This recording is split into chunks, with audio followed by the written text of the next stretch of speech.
உதயம் தியேட்டர்ல என் இதயத்தை தொலைச்சேன். ஆனா அந்த உதயம் தியேட்டர் மூட போறாங்கன்னு கேட்ட உடனே என் இதயமே உடஞ்சிடுச்சுங்க. உதயம் தியேட்டர் சென்னையோட ஒரு அடையாளம்னே சொல்லலாம்.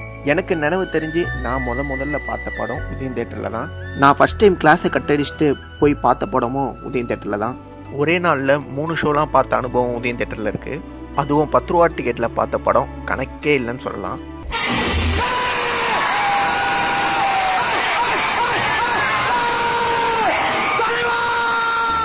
உதயம் மெயின் ஸ்க்ரீனில் தளபதி படத்தோட செலிப்ரேஷன், மினி உதயமில் ஹாலிவுட் மூவிஸு, சூரியன் சந்திரனில் நல்ல படம் பார்த்தா அதை மெயின் ஸ்க்ரீனில் ஒரு வாட்டி பார்க்கணுன்னு அப்படியே மெமரிஸ் அடிக்கிட்டே போகலாங்க.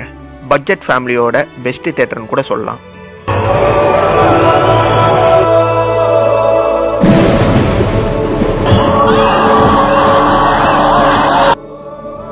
உதயம் கண்டிப்பாக நம்மளோட இதயமில் என்றைக்கும் இருக்கும் அப்படின்னு சொல்லிட்டு இந்த வீடியோவை முடிச்சுக்கிறேன்.